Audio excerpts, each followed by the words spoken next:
नमस्कार दोस्तों, आपका स्वागत है हमारी YouTube channel teaching exam overload में।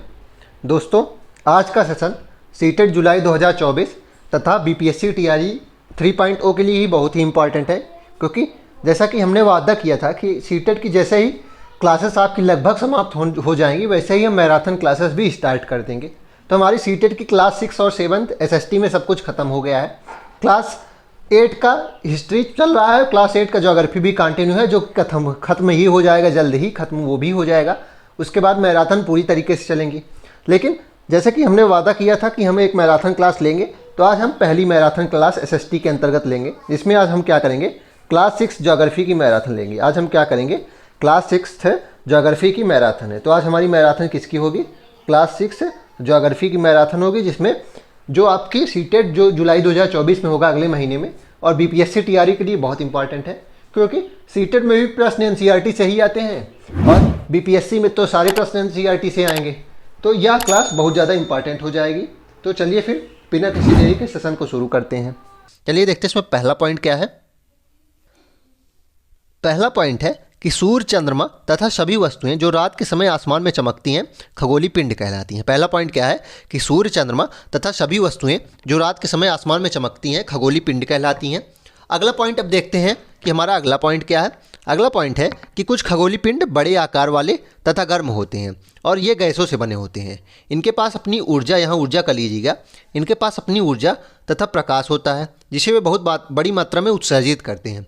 इन खगोलीय पिंडों को तारा कहा जाता है। अब अगर प्रश्न बनेगा कि इन खगोलीय पिंडों को हम तारा कह सकते हैं जो जिनका आकार बड़ा हो, गर्म हो और गैसों से बने हो तथा इनके पास अपनी ऊर्जा और प्रकाश हो जिसे ये उत्सर्जित करते हो, तो हम उन्हें क्या कह सकते हैं, तारा कह सकते हैं। अगला पॉइंट है सूर्य भी एक तारा है। ध्यान रखिएगा, सूर्य भी एक तारा है। अगला पॉइंट अब देखते हैं। अगला पॉइंट है कि रात्रि में आसमान की ओर देखते समय आप तारों के विभिन्न समूहों द्वारा बनाई गई विविध आकृतियों को देख सकते हैं। ये नक्षत्र मंडल कहलाते हैं। तो रात में जब हम तारों के विभिन्न समूह द्वारा बनाई गई किसी एक विशेष आकृति को देखते हैं, हमें लगता है कि यह किसी विशेष तरीके से दिख रही है ना, तो ये क्या कहलाती है, तारों के समूह को हम क्या कह सकते हैं, नक्षत्र मंडल कह सकते हैं। अर्सा मेजर या बिग बियर इसी प्रकार का नक्षत्र मंडल है। तो जो अर्सा मेजर है, या फिर इसे क्या कह सकते हैं, बिग बियर भी कह सकते हैं। ध्यान रखिएगा, अर्सा मेजर का ही दूसरा नाम बिग बियर भी है। यह भी एक नक्षत्र मंडल है। और उसके बाद मोस्ट इंपॉर्टेंट पॉइंट अब आ रहा है, जो सीटेट में प्रीवियस ईयर क्वेश्चन है और बीपीएससी में भी बन सकता है। अगला पॉइंट है कि बहुत आसानी से पहचान में आने वाले नक्षत्र मंडल है स्मॉल बियर या सप्तऋषि। ध्यान रखिएगा, सप्तऋषि का दूसरा नाम क्या है, स्मॉल बियर है। और यह 7 तारों का समूह है। यह 7 तारों का समूह है जो कि एक बड़े नक्षत्र मंडल अर्सा मेजर का भाग है। यहाँ से यहाँ तक का पॉइंट जो है बहुत इंपॉर्टेंट हो जाता है कि स्मॉल बियर का दूसरा नाम सप्तऋषि है। यह भी एक नक्षत्र मंडल है और यह 7 तारों का समूह है और यह एक बहुत बड़े नक्षत्र मंडल अर्सा मेजर का भाग है। आगे देखते हैं। आगे है कि प्राचीन समय में लोग, यात्री जो होते थे, रात्रि में दिशा का निर्धारण तारों की सहायता से करते थे। तो प्राचीन समय में लोग तारों से ही क्या करते थे, दिशा का निर्धारण करते थे। उत्तरी तारा उत्तर दिशा को बताता था। तो जो उत्तरी तारा होता था वह उत्तर दिशा को बताता था। आगे देखते हैं, इसे ध्रुव तारा भी कहते हैं। इसे क्या कहा जाता था, इसे ध्रुव तारा भी कहा जाता था। यह आसमान में हमेशा एक ही स्थान पे होता था। अगला इंपॉर्टेंट पॉइंट क्या हो जाएगा कि उत्तरी तारा आसमान में हमेशा एक स्थान पे होता था। आगे देखते हैं, कुछ खगोलीय पिंड में अपना प्रकाश एवं ऊष्मा नहीं होती है, वह तारों के प्रकाश से प्रकाशित होते हैं। ऐसे पिंड ग्रह कहलाते हैं। तब प्रश्न बनेगा कि कौन से खगोलीय पिंड ग्रह कहलाते हैं। तो ऐसे खगोलीय पिंड जिनके पास अपना प्रकाश नहीं होता, अपनी ऊष्मा नहीं होती है और वह तारों से प्रकाशित होते हैं। जैसे कि सूर्य से पृथ्वी प्रकाशित होती है। पृथ्वी के पास अपना कोई प्रकाश है नहीं है, ऊर्जा है नहीं है, तो ये क्या कहलाएंगे, ग्रह कहलाएंगे। आगे है ग्रह, जिसे अंग्रेजी में प्लेनेट कहते हैं। ग्रह को अंग्रेजी में क्या कहते हैं, प्लेनेट कहते हैं। यह ग्रीक भाषा प्लेनेटाई शब्द से बना है, जिसका अर्थ होता है परिभ्रमक, अर्थात चारों ओर घूमने वाला। इंपॉर्टेंट पॉइंट है कि ग्रह, प्लेनेट शब्द अंग्रेजी के बना है और यह ग्रीक भाषा से लिया गया, जो ग्रीक भाषा में कौन सा वर्ड है, प्लेनेटाई, और जिसका अर्थ परिभ्रमक होता है या फिर चारों ओर घूमने वाला। आगे देखते हैं, देख लीजिए, ये ध्रुव तारा दिखाया जा रहा है। प्राचीन समय में दिशा का निर्धारण ऐसे ही होता था, यह हमेशा उत्तर दिशा में ही दिखता था। आगे देखते हैं।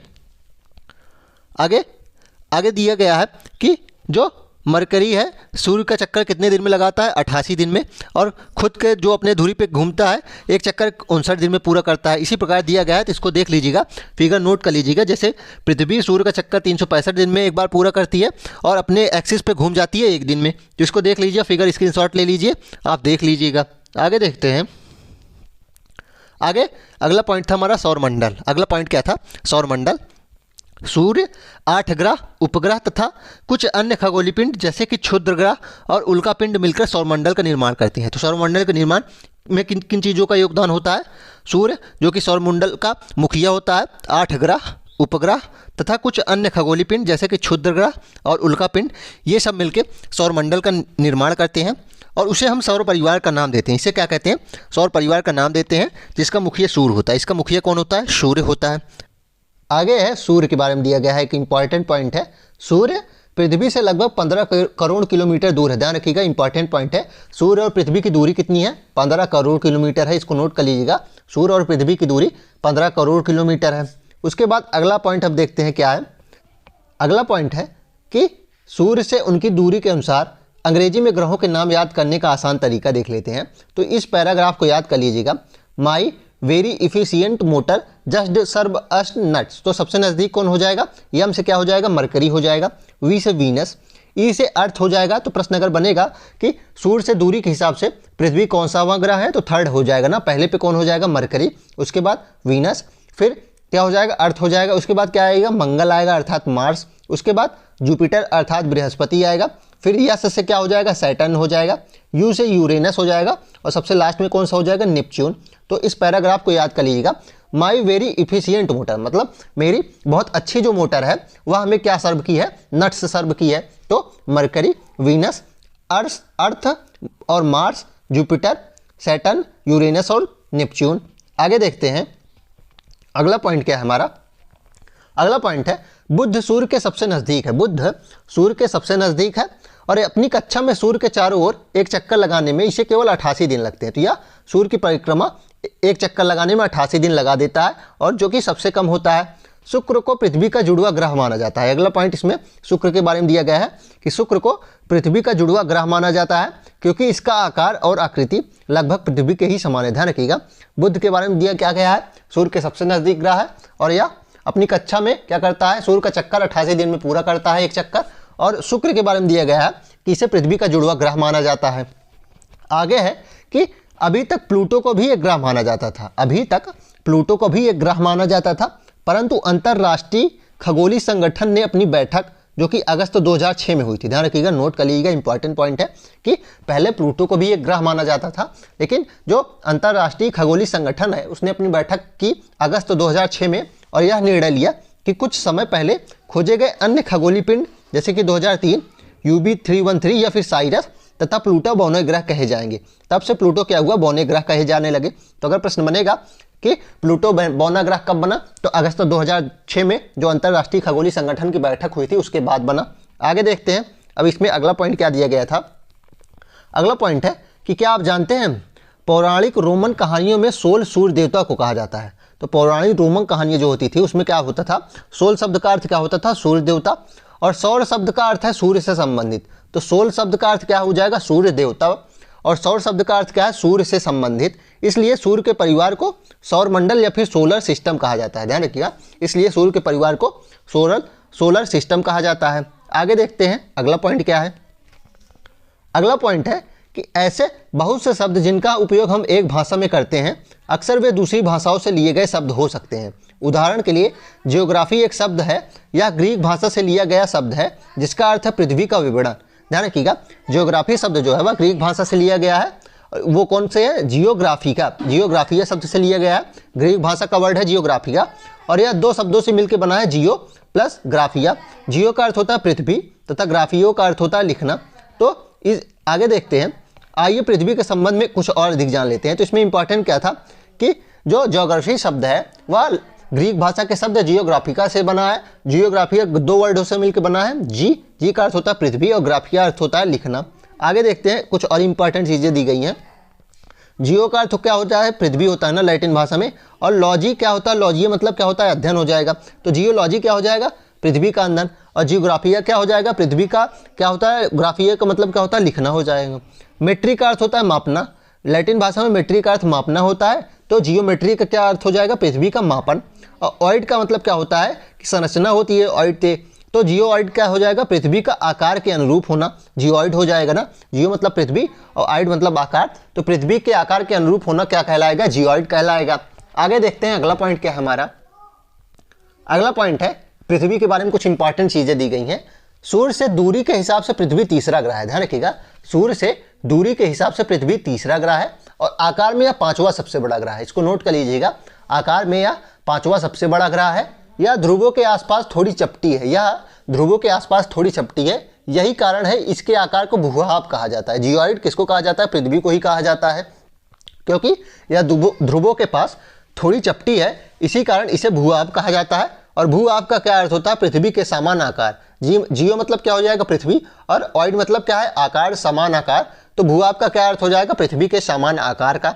आगे देखते हैं, देख लीजिए, ये ध्रुवों के ऊपर क्या हो रहा है, थोड़ा चपटी हो रही ना, कैसे है, ये ऐसे है, ऐसे थोड़ा बन रहा है फिगर, मतलब यहाँ तो सर्कुलर है लेकिन यहाँ थोड़ा सा चपटी है दोनों तरफ, तो ये क्या है, जियोइड है। तो पृथ्वी का आकार अगर पूछा जाएगा तो आप ना ही सर्कुलर बोलेंगे ना ही अंडाकार बोलेंगे, पृथ्वी का आकार कैसा है, जियोइड के समान है। आगे देखते हैं, आगे चंद्रमा के बारे में जो इंपॉर्टेंट पॉइंट दिया गया है उसको देखते हैं। हमारे पृथ्वी के पास केवल एक उपग्रह है, हमारे पृथ्वी के पास जो प्राकृतिक उपग्रह है वह केवल एक है, जो कि है चंद्रमा। इसका व्यास पृथ्वी के व्यास का केवल 1/4 है। नोट कर लीजिए पहला इंपॉर्टेंट पॉइंट कि चंद्रमा का व्यास अगर पूछे जाएगा, पूछ सकते हैं, बीपीएससी में भी पूछ सकते हैं, सीटेट में भी, कि चंद्रमा का व्यास पृथ्वी के व्यास का कितना है, तो 1/4 हो जाएगा। यह इतना बड़ा इसलिए प्रतीत होता है क्योंकि यह हमारे ग्रह से अन्य खगोलीय पिंडों की अपेक्षा नजदीक है। तो यह पृथ्वी पे क्यों इसको बड़ा हम देख सकते हैं, क्योंकि यह अन्य ग्रहों के अपेक्षा कुछ ज़्यादा नज़दीक है पृथ्वी से, और यह हमसे लगभग 3,84,400 किलोमीटर दूर है। नोट कर लीजिएगा, पृथ्वी और सूर्य की दूरी मैंने बताया था कितनी है, 15 करोड़ किलोमीटर है, लेकिन पृथ्वी और चंद्रमा की दूरी कितनी हो जाएगी, 3,84,400 किलोमीटर दूर हो जाएगी। आगे है, चंद्रमा पृथ्वी का एक चक्कर लगभग 27 दिन में पूरा करता है। चंद्रमा पृथ्वी का एक चक्कर लगभग 27 दिनों में पूरा करता है, और लगभग इतने ही समय में यह अपने अक्ष पर एक चक्कर भी पूरा करता है, और लगभग इतने ही समय में क्या होता है कि यह अपना चक्कर भी अपने अक्ष पर भी इतने ही समय में घूम जाता है। और इसी के परिणाम स्वरूप क्या होता है कि पृथ्वी से हमें चंद्रमा का केवल एक ही भाग दिखता है। अब यह प्रश्न सीटेट में पूछा जा चुका है, और इसमें बीपीएससी पेपर में भी पूछ सकते हैं कि पृथ्वी से हमें चंद्रमा का केवल एक ही भाग क्यों दिखता है। तो उसका कारण ये हो जाएगा कि जो चंद्रमा है वह पृथ्वी का चक्कर लगभग 27 दिनों में पूरा करता है, और वह अपनी धुरी पर भी इतने ही समय पर लगभग ना घूमता है। तो इसलिए क्या होता है, पृथ्वी पर हमें क्या दिखता है, केवल एक ही भाग दिखता है चंद्रमा का। आगे देखते हैं, आगे है कि प्रकाश की गति लगभग 3 × 10⁸ किलोमीटर पर सेकेंड है। ध्यान रखिएगा, 3 × 10⁸ मीटर पर सेकेंड है, इसको नोट कर लीजिएगा, 3 × 10⁸ मीटर पर सेकेंड है। इस गति के बावजूद सूर्य के प्रकाश को पृथ्वी तक पहुंचने में लगभग 8 मिनट लगता है। इसके बावजूद क्या होता है कि सूर्य का प्रकाश पृथ्वी पर कितना समय लेता है, 8 मिनट बाद पहुंचता है। आगे अगला इंपॉर्टेंट पॉइंट दिया गया था इसमें कि नील आर्मस्ट्रांग पहले व्यक्ति थे जिन्होंने 29 जुलाई 1969 को चंद्रमा की सतह पर कदम रखा। ध्यान रखिएगा, नील आर्मस्ट्रांग पहले व्यक्ति थे जिन्होंने 29 जुलाई 1969 को चंद्रमा की सतह पर पहली बार कदम रखा था, इसको नोट कर लीजिएगा। आगे देखते हैं, आगे क्षुद्र ग्रह के बारे में दिया गया है। आगे क्षुद्र ग्रह के बारे में दिया गया है, तारों, ग्रहों एवं उपग्रहों के अतिरिक्त असंख्य छोटे पिंड भी सूर्य के चारों ओर चक्कर लगाते हैं। तो तारे सूर्य के चक्कर लगाते हैं, ये ग्रह भी लगाते हैं, उपग्रह भी लगाते हैं। इसके अलावा कुछ असंख्य छोटे पिंड भी सूर्य के चक्कर लगाते हैं। इन पिंडों को क्षुद्र ग्रह कहते हैं, इन पिंडों को क्षुद्र ग्रह कहा जाता है। ये मंगल एवं बृहस्पति की कक्षाओं के बीच में पाए जाते हैं। इंपॉर्टेंट पॉइंट है, प्रश्न बन सकता है और बना भी है कि क्षुद्र ग्रह जो होते हैं वह किन दो ग्रहों के बीच में पाए जाते हैं। तो मंगल अर्थात मार्स और जुपिटर के बीच में पाए जाते हैं, उनकी कक्षाओं के बीच में पाए जाते हैं। आगे है, वैज्ञानिकों के अनुसार क्षुद्र ग्रह के ही भाग होते हैं। वैज्ञानिकों ने क्या कहा है कि क्षुद्र ग्रह जो होते हैं वह ग्रह के ही भाग होते हैं, जो बहुत वर्ष पहले विस्फोट के कारण ग्रहों से टूटकर अलग हो जाते हैं, वे क्षुद्र ग्रह बन जाते हैं। जैसे कि मान लीजिए कोई ग्रह है और उस पर कोई क्षुद्र ग्रह, मान लीजिए उस पर कोई विस्फोट हुआ तो जो भाग अलग हो जाता है वह क्षुद्र ग्रह बन जाता है। तो इसमें इंपॉर्टेंट पॉइंट क्या है कि जो सूर्य के चारों ओर चक्कर लगाने वाले असंख्य छोटे पिंड होते हैं वह क्षुद्र ग्रह कहलाते हैं, और यह मंगल एवं बृहस्पति की कक्षाओं के बीच में पाए जाते हैं। आगे देखते हैं, देख लीजिए ये क्या है, क्षुद्र ग्रह दिखाया जा रहा है। आगे अगला पॉइंट हमारा है उल्का पिंड। आगे हमारा अगला पॉइंट है उल्का पिंड क्या होता है। सूर्य के चारों ओर चक्कर लगाने वाले पत्थरों के छोटे छोटे टुकड़े को उल्का पिंड कहा जाता है। तो जो सूर्य के चारों ओर चक्कर लगाते हैं पत्थर, उन्हें उल्का पिंड कहा जाता है। जैसे कि फिगर में देख लीजिए, तो ये उल्का पिंड है, ध्यान रखिएगा, ये उल्का पिंड है। और ये जो होते हैं, ये क्षुद्र ग्रह जो होते हैं, ये कहाँ पाए जाते हैं, ये मंगल और बृहस्पति की कक्षाओं के बीच में पाए जाते हैं। ये भी सूर्य के चक्कर लगाते हैं, लेकिन जो उल्का पिंड होते हैं या सिर्फ वहीं नहीं पाए जाते, सूर्य के चारों ओर चक्कर लगाने वाले ये पत्थर होते हैं, इन्हें उल्का पिंड कहा जाता है। आगे देखते हैं, आगे चैप्टर 1 खत्म होता है। अब चैप्टर 1-2 में देखते हैं। चैप्टर 2 जिसका नाम है ग्लोब, अक्षांश और देशांतर, इसमें देखते हैं क्या क्या इंपॉर्टेंट पॉइंट एनसीईआरटी में दिया गया था। चलिए देखते हैं। पहला पॉइंट है कि ग्लोब पृथ्वी का लघु रूप में वास्तविक प्रतिरूप है। तो पृथ्वी का जो लघु रूप होता है उसका जो वास्तविक प्रतिरूप हम बनाते हैं वह ग्लोब कहलाता है। एक काल्पनिक रेखा भी ग्लोब को 2 बराबर भागों में बांटती है, इसे विषुवत वृत्त कहा जाता है। तो एक काल्पनिक रेखा होती है जो ग्लोब को 2 बराबर भागों में बांटती है, इसे क्या कहते हैं, विषुवत वृत्त कहते हैं। पृथ्वी के उत्तर में स्थित आधे भाग को उत्तरी गोलार्ध तथा दक्षिण वाले आधे भाग को दक्षिणी गोलार्ध कहते हैं। तो ध्यान रखिएगा, मान लीजिए यह ग्लोब है, तो यह जो बराबर भागों में बांटती है इसे विषुवत वृत्त कहा जाएगा। ये जो लाइन है इसे क्या कहा जाएगा, विषुवत वृत्त कहा जाएगा। और ऊपर वाले भाग को क्या कहा जाएगा, उत्तरी गोलार्ध कहा जाएगा। और जो नीचे वाला भाग होगा इसे क्या कहेंगे, दक्षिणी गोलार्ध कहा जाएगा। आगे है, ये दोनों बराबर के आधे भाग होते हैं, मतलब जितना उत्तरी गोलार्ध होगा उतना ही दक्षिणी गोलार्ध होता है। मतलब कि एकदम सेंटर से विषुवत वृत्त निकलता है और ये काल्पनिक होता है, ऐसा सच में नहीं है, ऐसा माना गया है। विभिन्न क्रियाओं को सही ढंग से करने के लिए ऐसा माना गया है, ये काल्पनिक रेखाएं होती हैं। आगे देखते हैं। आगे है कि विषुवत वृत्त से ध्रुवों तक स्थित सभी समानांतर वृत्तों को अक्षांश रेखाएं कहते हैं। तो विषुवत वृत्त से ध्रुवों तक जो सभी समानांतर रेखाएं होती हैं, समानांतर वृत्त होते हैं, उन्हें क्या कहा जाता है, अक्षांश रेखाएं कहे जाते हैं। अक्षांशों को अंशों में मापा जाता है, अक्षांशों को अंशों में मापा जाता है। विषुवत वृत्त शून्य अंश अक्षांश कहा जाता है। तो इसमें क्या बताया जा रहा है कि जो बीच में जो विषुवत वृत्त लाइन होती है, जो दोनों भागों को बराबर में बांटती है, उसे क्या कहा जाता है, 0 डिग्री अक्षांश कहा जाता है। उसके बाद जो ये अन्य लाइन होती हैं, ये अन्य वृत्त जो होते हैं, इनके समानांतर जो 0 डिग्री होते हैं, इन्हें क्या कहा जाता है, अक्षांश रेखाएं कहा जाता है। जैसे कि फिगर में देख लीजिए बना है कि ये क्या हो जाएगा, ये विषुवत वृत्त है, दोनों भागों को बराबर बांट रहा है। पृथ्वी चूंकि गोल है तो ऐसे पीछे भी ऐसे आएगा ना, 3D में दिखा नहीं सकते, तो ये क्या है, 0 डिग्री विषुवत वृत्त हो जाएगा। इसके ऊपर 20 डिग्री ये समानांतर है, ये क्या है, ये भी अक्षांश रेखा हो जाएगा। फिर 40 डिग्री, फिर 60 डिग्री, फिर 80 डिग्री, और जो सेंटर होता है वह 90 डिग्री होता है। ध्यान रखिएगा, सेंटर का कोई लाइन नहीं होता क्योंकि सेंटर ही 90 डिग्री माना जाता है, और ऊपर 90 डिग्री, नीचे 90 डिग्री। आगे देखते हैं।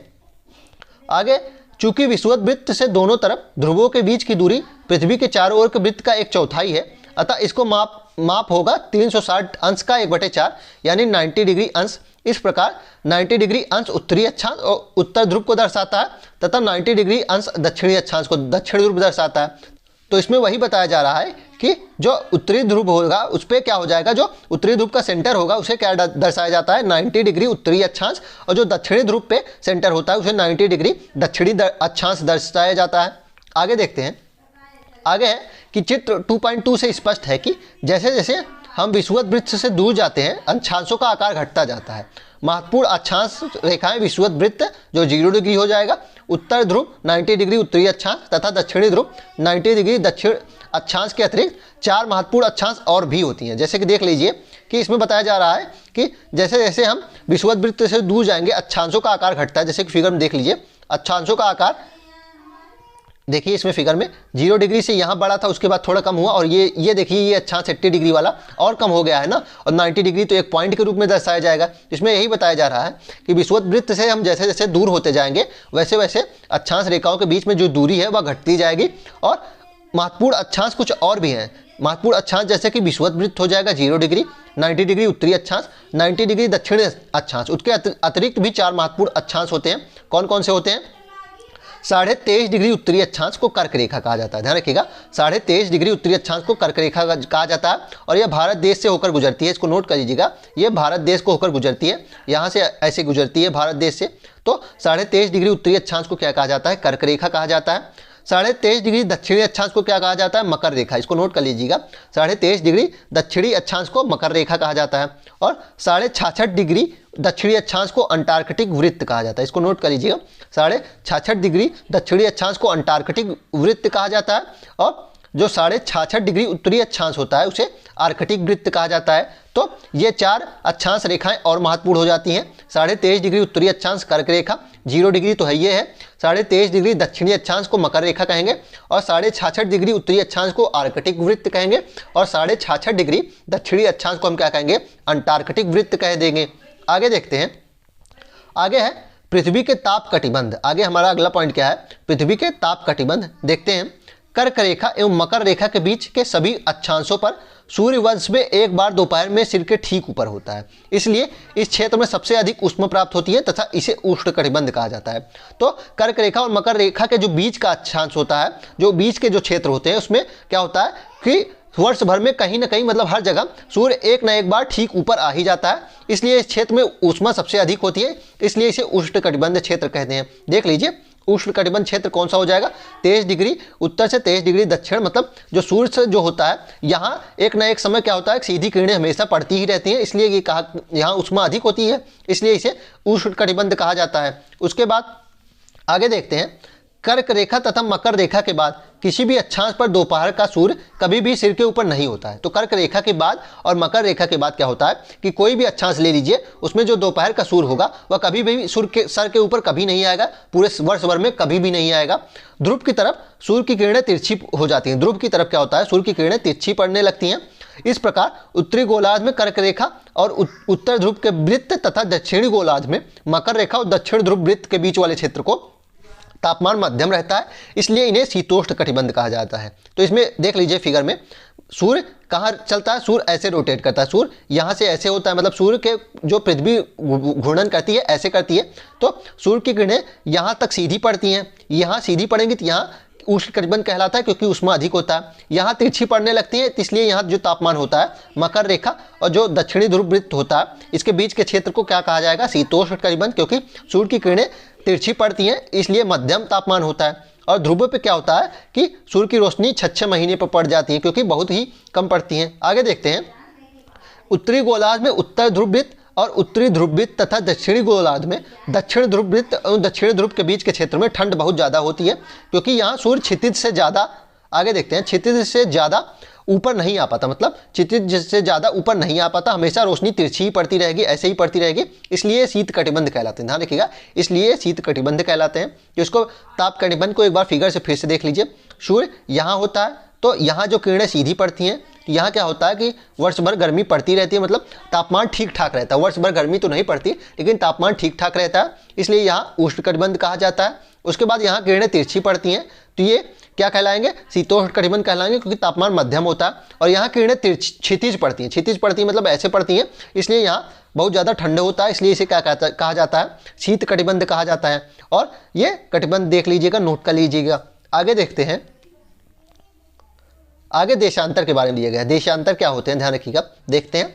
किसी स्थान की स्थिति को बताने के लिए उस स्थान के अक्षांश के अतिरिक्त कुछ और जानकारियों की आवश्यकता भी होती है। आप देख सकते हैं कि प्रशांत महासागर में स्थित टोंगा द्वीप एवं हिंद महासागर में स्थित मॉरिशस द्वीप के एक ही अक्षांश पर स्थित है। ध्यान रखिएगा, मतलब किसी स्थान की अगर एग्जैक्ट स्थिति बतानी होगी तो हम केवल अक्षांश रेखा से ही नहीं बता सके, हमें देशांतर की भी आवश्यकता होगी, क्योंकि इसमें बताया गया है कि प्रशांत महासागर में स्थित जो टोंगा द्वीप है और हिंद महासागर में स्थित जो मॉरिशस द्वीप है एक ही अक्षांश में पड़ता है। आगे है कि उनकी सही स्थिति जानने के लिए हमें यह पता करना होगा कि उत्तर ध्रुव को दक्षिण ध्रुव से जोड़ने वाली संदर्भ रेखा से पूर्व या पश्चिम की ओर इन स्थानों की दूरी कितनी है। तो हमें क्या देखना होगा, इनकी देशांतर रेखा देखनी होगी। इस संदर्भ रेखाओं को देशांतरी यामयोत्तर कहते हैं। तो इसमें क्या कहा जा रहा है कि हमें किसी भी स्थान की अगर हमें एग्जैक्ट वैल्यू पता करनी होगी तो हमें देशांतर रेखाएं देखनी होगी। और देशांतर रेखाएं होती क्या हैं, अभी देखिए इसको फिगर में देखेंगे तो ये जो रेखाएं होती हैं ये क्या कहलाती हैं, जो उत्तर से दक्षिण आती हैं ये क्या कहलाती हैं, देशांतर रेखाएं कहलाती हैं। देख लेते हैं फिर से। आगे है कि पश्चिमी देशांतर देख लीजिए, ये पश्चिमी देशांतर कहलाएगा, ये पूर्वी देशांतर कहलाएगा, इसको नोट कर लीजिएगा। और इसमें जो दो देशांतर के बीच की दूरी कितनी होगी, 111.32 किलोमीटर होती है। ध्यान रखिएगा, दो देशांतरों के बीच की दूरी कितनी होगी, 111.32 किलोमीटर। और दो देशांतरों के बीच में जो समय का गैप कितना हो जाता है, 4 मिनट का गैप हो जाता है। ध्यान रखिएगा, दो देशांतरों के बीच में समय का गैप 4 मिनट हो जाता है। आगे देखते हैं, आगे है यहाँ लिखा गया है कि ग्रीनविच से पूरब की तरफ के स्थानों के लिए हर एक देशांतर के लिए 4 मिनट जोड़ता है। मतलब इस फिगर में और क्या बताया जा रहा है कि ग्रीनविच से पूरब की तरह जो स्थानों के लिए क्या होता है कि हर एक देशांतर के लिए 4 मिनट ऐड हो जाता है। मतलब यहाँ से अगर हमें यहाँ का समय निकालना होगा तो 4 मिनट प्लस हो जाएगा, और यहाँ से अगर इधर जाना होगा 4 मिनट माइनस होगा। ध्यान रखिएगा, पूरब की तरफ हम बढ़ेंगे तो 4-4 मिनट ऐड होता जाता है हर देशांतर पर। आगे देखते हैं, इसको अभी थोड़ा सा डीप में भी बताया जाएगा क्यों ऐसा होता है, क्योंकि पृथ्वी पश्चिम से पूर्व की ओर रोटेट करती है, इस कारण से ऐसा होता है। तो कारण पूछा भी जाता है, इसलिए ध्यान रखिएगा। आगे देखते हैं, अक्षांश रेखाओं से भिन्न सभी देशांतरों यामयोत्तर की लंबाई समान होती है। ध्यान रखिएगा, अक्षांश रेखाएं क्या होती हैं, असमान होती हैं, धीरे धीरे क्या होता है कम होती जाती हैं, लेकिन जो देशांतर रेखाएं होती हैं उनकी लंबाई समान होती है, 111.32 किलोमीटर होती है। इसलिए इन्हें सिर्फ मुख्य संख्याओं में व्यक्त करना कठिन था। इसलिए क्या था, इन्हें सिर्फ मुख्य संख्याओं में व्यक्त करना कठिन था। तब सभी देशों ने निश्चय किया कि ग्रीनिच, जहां ब्रिटिश राजकीय वेधशाला स्थित है, से गुजरने वाली यामयोत्तर से पूर्व और पश्चिम की ओर गिनती शुरू की जाए। इसलिए क्या किया गया कि इस प्रकार कैलकुलेशन कठिन हो रही थी, तो क्या किया गया, ग्रीनविच के स्थान के पास जहां ब्रिटिश राजकीय वेधशाला स्थित थी, वहां से गुजरने वाली जो यामयोत्तर थी, देशांतर रेखा थी, उसे पूर्व और पश्चिम की ओर गिनती शुरू की जाए, और इस यामयोत्तर को प्रमुख यामयोत्तर मान लिया गया, और उस यामयोत्तर को क्या किया गया, प्रमुख यामयोत्तर मान लिया गया, और इसका मान 0 डिग्री देशांतर कहा गया, और इसका मान 0 डिग्री देशांतर कहा गया। तथा यहाँ से हम 180 डिग्री पूर्व या 180 डिग्री पश्चिम तक गणना कर सकते हैं। यहाँ से हम 180 डिग्री पूर्व और 180 डिग्री पश्चिम तक गणना कर सकते हैं। देख लीजिए इसका फिगर देख लेते हैं। तो ये क्या है, 0 डिग्री प्रमुख यामयोत्तर, मतलब 0 डिग्री देशांतर रेखा को इसे ही मान लिया गया। ये क्या है, प्राइम मेरिडियन या फिर प्रमुख यामयोत्तर, और इसके इधर हम 180 डिग्री देशांतर और इधर भी 180 डिग्री देशांतर की गणना कर सकते हैं। आगे देखते हैं, आगे इसमें बताया गया है कि चूंकि पृथ्वी पश्चिम से पूर्व की ओर चक्कर लगाती है, अतः वे स्थान जो ग्रीनिच से पूर्व में है उनका समय ग्रीनिच समय से आगे होगा, तथा जो पश्चिम में है उनका समय पीछे होगा। तो इसमें बताया जा रहा है कि चूंकि पृथ्वी पश्चिम से पूर्व की ओर चक्कर लगाती है, ध्यान रखिएगा, पृथ्वी जो है वह पश्चिम से पूर्व की ओर चक्कर लगाने के कारण क्या होता है कि ग्रीनिच के पूर्व में जो समय होगा वह समय ग्रीनिच समय से 0 डिग्री देशांतर से आगे होगा, तथा जो पश्चिम में होगा वह पीछे होगा, समय ग्रीनिच से पीछे होगा। समय के अंतर की दर की गणना निम्नलिखित विधि से की जा सकती है। तो समय के अंतर को हम कैसे देख सकते हैं, देख लीजिए, पृथ्वी 24 घंटे में अपने अक्ष पर 360 डिग्री घूम जाती है ना, ऐसा बात तो आपको पता ही होगा कि पृथ्वी 24 घंटे में एक रोटेट कर लेती है, और एक रोटेशन का क्या मतलब होता है, 360 डिग्री घूमना, अर्थात वह 1 घंटे में 15 डिग्री घूमती है। इसका मतलब क्या हो जाएगा कि 1 घंटे में 15 डिग्री घूमती है, क्योंकि 24 से 360 काटेंगे तो 15 डिग्री ही तो आएगा, और 4 मिनट में 1 डिग्री घूमती है, तो 4 मिनट में 1 डिग्री घूमती है। इस प्रकार जब ग्रीनिच में दोपहर के 12 बजते हैं तो ग्रीनिच से 15 डिग्री पूर्व में समय क्या होगा, तो 1 डिग्री पे क्या हो रहा है, देख लीजिए यहाँ फिगर देखिए कि 1 डिग्री पे 4 मिनट बढ़ रहा है ना, 1 डिग्री पे 4 मिनट बढ़ रहा है। तो ग्रीनिच में अगर समय 12 बज रहे हैं तो 15 डिग्री पूर्व में क्या होगा, 1 डिग्री पे 4 मिनट बढ़ रहा है, तो 15 डिग्री पूर्व में बढ़ेगा समय, तो 60 मिनट बढ़ जाएगा, अर्थात यहाँ क्या हो जाएगा, 1 घंटा समय आगे होगा, मतलब यहाँ 1 बजे होंगे ना। और पश्चिम में अगर यही पूछा होता तो क्या हो जाता, 1 घंटा पीछे हो जाता, मतलब 11 बज जाते वहाँ। तो इसको नोट कर लीजिएगा, बहुत इंपॉर्टेंट है। समय निकालना भी पूछ सकता है, और आपकी जो सीटेट का पेपर हुआ था इसमें तो समय निकालने के ही बात में पूछा गया था। आगे देखते हैं, आगे है, लेकिन ग्रीनिच से 15 डिग्री पश्चिम का समय वही बताया गया है कि 1 घंटा पीछे हो जाएगा, और वहाँ सुबह के 11 बजे होंगे। इस प्रकार जब ग्रीनिच पर दोपहर के 12 बजे होंगे उस समय 180 डिग्री पर मध्य रात्रि होगी। ध्यान रखिएगा, इसी कारण से क्या होता है, जब ग्रीनिच पर दोपहर के 12 बजे होते हैं तो 180 डिग्री देशांतर पर क्या होगा, मध्य रात्रि हो रही होगी। आगे देखते हैं, आगे है, ये इंपॉर्टेंट पॉइंट है, इसको नोट कर लीजिएगा कि जब ग्रीनिच पर दोपहर के 12 बजते हैं तो उस समय 180 डिग्री देशांतर पे क्या होता है, मध्य रात्रि होती है। इसको नोट कर लीजिएगा, ऐसे ही पूछ सकता है। आगे देखते हैं, भारत में गुजरात के द्वारका तथा असम के डिब्रूगढ़ के स्थान में लगभग 1 घंटा 45 मिनट का अंतर होगा। ध्यान रखिएगा, भारत में जो गुजरात का द्वारका है और असम का जो डिब्रूगढ़ है उसके स्थानीय समय में लगभग 1 घंटा 45 मिनट का अंतर होगा। इसलिए यह आवश्यक है कि देश के मध्य भाग से होकर गुजरने वाली किसी यामयोत्तर के स्थानीय समय को देश का मानक समय माना जाए। इसलिए अंतर है, बताइए, एक जगह से दूसरे जगह में जब अंतर हो जाएगा तो देश में तो दिक्कतें आ जाएंगी ना, ट्रेन आदि जो चलती हैं जिसमें समय का काम होता है उसमें दिक्कत आ जाएगी। इसलिए हर देश क्या करता है कि मानक समय मानता है, एक मानक समय मान सकता है, और भी मानक समय हो सकते हैं, किसी किसी देश में 10 से भी ज़्यादा मानक समय है। आगे है कि इस यामयोत्तर रेखा के स्थानीय समय को पूरे देश का मानक समय माना जाता है, और इसी के अनुसार समय को जाना जाता है, गणना की जाती है जो देश का मानक समय होता है। भारत में 82.5 डिग्री पूर्वी देशांतर को मानक यामी उत्तर माना गया है। भारत में जो 82.5 डिग्री पूर्वी देशांतर, इसको नोट कर लीजिएगा, भारत में 82.5 डिग्री पूर्वी देशांतर को मानक यामी उत्तर माना गया है। इस यामी उत्तर के स्थानीय समय को पूरे देश का मानक समय माना गया और इस यामी उत्तर को पूरे देश का मानक समय माना गया है और इसे भारतीय मानक समय माना जाता है, कहा जाता है, इसे भारतीय मानक समय भी कहा जाता है। आगे देखते हैं, आगे देखिए ये फिगर लगा है 82.5 डिग्री जो पूर्व है यहाँ से ऐसे गुजरता है, 5 राज्यों से होकर गुजरता है और ये क्या है, भारत का मानक समय है। आगे देखते हैं, ये लिखा गया है भारत का मानक समय रेखा 82.5 डिग्री पूर्वी देशांतर है और जो ग्रीनविच समय से 5.5 घंटा आगे है, इसको भी नोट कर लीजिएगा। ये ग्रीनविच समय से 5.5 घंटा आगे है। क्यों आगे है इसको नोट कर लीजिएगा। भारत ग्रीनविच के पूर्व 82.5 डिग्री पूर्व में स्थित है। भारत जो है ग्रीनविच समय से 82.5 डिग्री पूर्व में स्थित है तथा यहाँ का समय ग्रीनविच समय से 5.5 घंटा आगे है, ध्यान रखिएगा। और यहाँ का समय जो है ग्रीनविच से 5.5 घंटा आगे है। इसलिए जब लंदन में दोपहर के 2 बजते हैं तो भारत में 5.5 घंटा प्लस कर दीजिए, क्योंकि पूर्वी देशांतर में है ना। अगर भारत पश्चिमी देशांतर में होता, मान लीजिए उदाहरण ले लीजिए, तो क्या हो जाता, 5.5 घंटे माइनस हो जाते ना। लेकिन 82.5 डिग्री पूर्वी देशांतर है और पूर्व में क्या होता है, समय ऐड हो जाता है। तो दोपहर में जब लंदन में 2 बजेंगे तो भारत में क्या हो जाएगा, 7:30 बजेंगे। भारत में 7:30 बज जाएंगे, क्योंकि 5.5 घंटा प्लस करना होगा। आगे देखते हैं, आगे है कुछ देशों का देशांतरीय विस्तार अधिक है। तो कुछ देशों का जो देशांतरीय विस्तार है अधिक है, मतलब कुछ जिनकी क्या है, चौड़ाई अधिक है, लंबाई कम है, जिसके कारण वहाँ एक से अधिक मानक समय माना गया है। जिसके कारण क्या हो जाता है, वहाँ एक से अधिक मानक समय अपनाए गए हैं। उदाहरण के लिए रूस में 11 मानक समय है, ध्यान रखिएगा। उदाहरण दिया गया है कि रूस में कितने मानक समय है, कितने स्टैंडर्ड टाइम्स है, 11 है। पृथ्वी को 1-1 घंटे वाले 24 समय क्षेत्रों में बांटा गया है।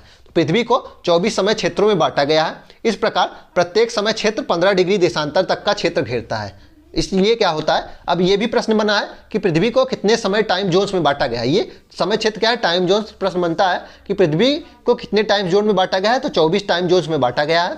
और देशों का देशांतरीय विस्तार अधिक होने के कारण क्या होता है कि एक से अधिक समय अपनाए गए हैं मानक समय, और रूस में 11 मानक समय है। आगे देखते हैं, आगे अब हम चैप्टर 3 के जो इंपॉर्टेंस पॉइंट है उसको देखेंगे। चैप्टर 3 के इंपॉर्टेंस पॉइंट क्या है, पृथ्वी की गतियाँ। पहले तो चैप्टर का नाम है, चलिए देखते हैं इसमें इंपॉर्टेंट पॉइंट्स क्या है। पहला है कि पृथ्वी की गति 2 प्रकार की है। पृथ्वी की गति 2 प्रकार की है। पहला है घूर्णन और एक है परिभ्रमण। पहला है घूर्णन और दूसरा है परिक्रमण। पृथ्वी का अपने अक्ष पर घूमना घूर्णन कहलाता है। तो पृथ्वी जो अपने अक्ष पे घूमती है वह घूर्णन कहलाता है। और सूर्य के चारों ओर घूमते घूमते जब सूर्य का चारों चक्कर लगा लेती है, चारों ओर मतलब चक्कर लगा लेती है, इसे परिक्रमण कहते हैं। ध्यान रखिएगा, घूमती हमेशा रहती है, लेकिन पृथ्वी जो अपने अक्ष पर घूमती है वह घूर्णन कहलाता है। और इसको करने में 24 घंटे लगते हैं लगभग। और लेकिन पृथ्वी जो घूमते घूमते सूर्य का भी एक चक्कर लगा लेती है, इसे क्या कहा जाता है, परिक्रमण कहा जाता है। और ये कितना दिन में लगता है, लगभग 365 दिन इसको माना गया है। 365 और 1/4 होता है, लेकिन सहूलियत के लिए 365 दिन ही मान लिया गया है। आगे देखते हैं, पृथ्वी का अक्ष एक काल्पनिक रेखा है जो इसके कक्षीय समतल से 66.5 डिग्री का कोण बनाती है। मोस्ट इंपॉर्टेंट पॉइंट है, सीटेट का प्रीवियस ईयर क्वेश्चन है। और जब प्रीवियस ईयर क्वेश्चन है तो समझ लीजिए इंपॉर्टेंट क्वेश्चन है, और बीपीएससी में भी आ सकता है कि पृथ्वी का जो अक्ष है वह एक काल्पनिक रेखा है और यह कक्षीय समतल से 66.5 डिग्री का कोण बनाता है। ध्यान रखिएगा, पृथ्वी अपने कक्षीय समतल से कितने का कोण बनाती है, लगभग 66.5 डिग्री का कोण बनाती है। और वह समतल जो कक्ष के द्वारा बनाया जाता है उसे कक्षीय समतल कहते हैं। तो कक्षीय समतल होता क्या है कि वह समतल जो कक्ष के द्वारा बनाया जाता है उसे कक्षीय समतल कहते हैं। जैसे कि फिगर में देख लीजिएगा आप कि ये देखिए, ये जो कोण बन रहा है 66.5 डिग्री बन रहा है ना, पृथ्वी का क्या है, ये कक्षीय समतल हो जाएगा। ध्यान रखिएगा, पृथ्वी का कक्षीय समतल कितना हो जाएगा, 66.5 डिग्री। और पूछ सकते हैं पृथ्वी पे कक्षीय समतल पर लंब कितना पड़ता है, वह कितना हो जाएगा, 23.5 डिग्री। इसको नोट कर लीजिएगा, क्योंकि पृथ्वी 23.5 डिग्री झुकी है तो इतना ही तो हो जाएगा।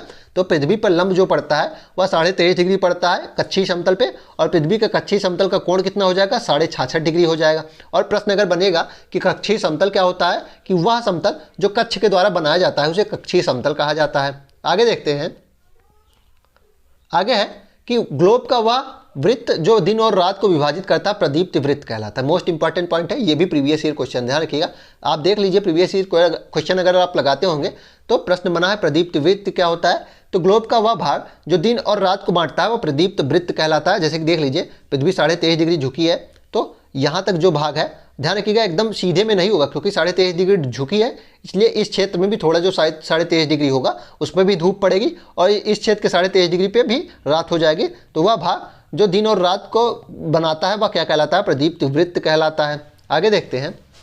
आगे है कि पृथ्वी की दूसरी गति जो सूर्य के चारों ओर कक्ष में होती है उसे परिक्रमण कहते हैं। तो परिक्रमण किसे कहते हैं? कि सूर्य के चारों ओर चक्कर लगाने को परिक्रमण कहा जाता है। और पृथ्वी 1 वर्ष या 365 दिन में सूर्य का एक चक्कर लगा लेती है। तो पृथ्वी 1 वर्ष या फिर 365 दिन में सूर्य का एक चक्कर लगा लेती है। लोग 1 वर्ष 365 और 1/4 दिन को मानते हैं। तो 1 वर्ष को कितना माना जाता है? 365, सही 1/4 है। लेकिन हम सुविधा के लिए 6 घंटों को जोड़ते नहीं। 1/4 का मतलब क्या हो जाएगा? 1/4 दिन का 6 घंटे ही तो हो जाएगा। तो हम सहूलियत के लिए 6 घंटे को नहीं जोड़ते हैं और लीप ईयर में क्या कर लेते हैं? इस 6 घंटे को जोड़ के एक दिन पूरा मान लेते हैं, 366 डे उसे मान लेते हैं।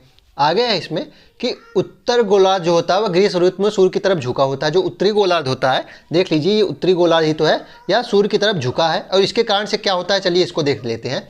उत्तरी गोलार्ध क्या होता है कि सूर्य की तरफ झुका होने के कारण सूर्य की किरणें कर्क रेखा पर सीधी पड़ती हैं। और चूंकि यह झुका होता है इसलिए क्या होता है